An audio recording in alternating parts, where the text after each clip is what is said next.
A Sufi mystic and his disciples were traveling through a desert. The days were hot and journey was difficult. They were moving on continuously for 3 days without food and water. They didn't find any village in their way. Perhaps they had lost the way. Having not eaten for 3 days, their condition was miserable. The mystic was in a habit of praying every night before sleeping for whatever blessings he got in the day. So, as per his habit, on that day too, he sat on the ground and started his prayer.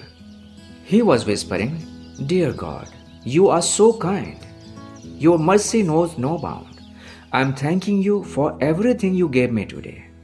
Hearing this, all his disciples got angry and irritated. They went near him and shook him by his shoulders.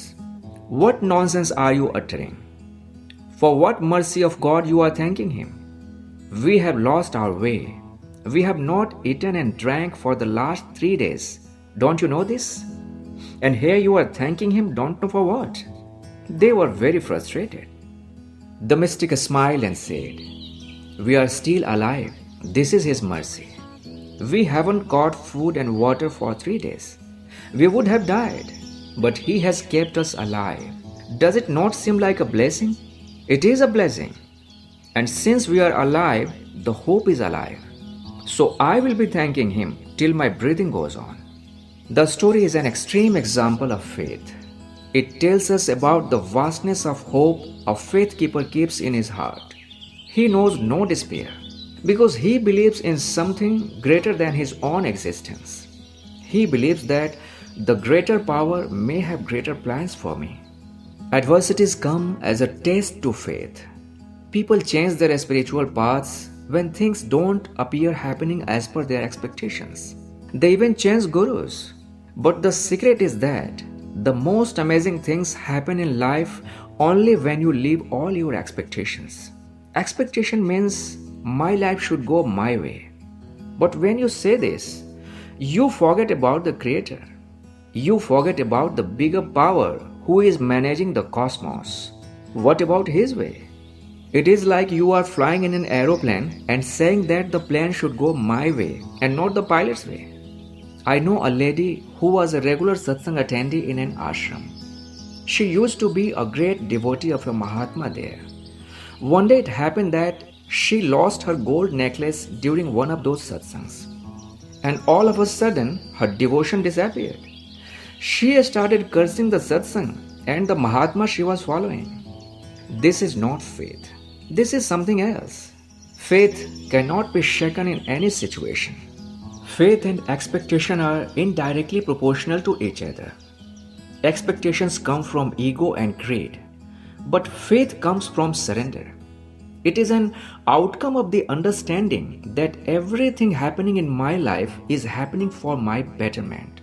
Faith, in my experience, is the highest wisdom. Faith is not knowing what the future holds, but trusting that the path will unfold.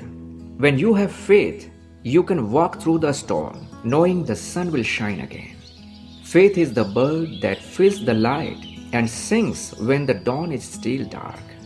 Faith is not telling the God every day about your needs, but it's a belief that He knows best what you are needed.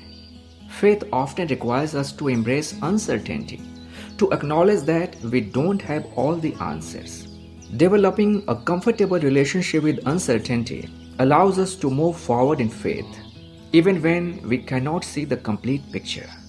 Consider how many individuals in history, whether spiritual leaders or ordinary people, have overcome an adversity by clinging to their faith.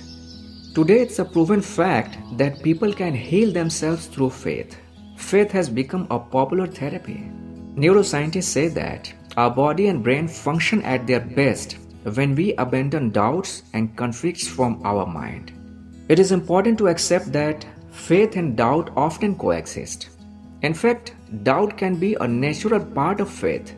The presence of doubt does not necessarily mean the absence of faith. Many spiritual leaders, philosophers, and thinkers have explored the relationship between doubt and faith. And they all agree that doubt doesn't negate faith, but it challenges and refines it.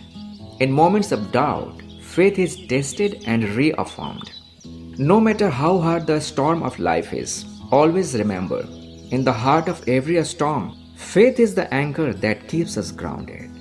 Here are some beautiful lines of a poet. Faith is the whisper in the storm's fierce roar, a candle's flame on a shadowed floor, the unseen thread that holds us tight when the world seems lost to the endless night. Faith is the seed in the barren ground, a melody sung when no voice is found. It lives in the heart when the mind may doubt, the quiet voice that carries us out. Hari Om Tat Sat.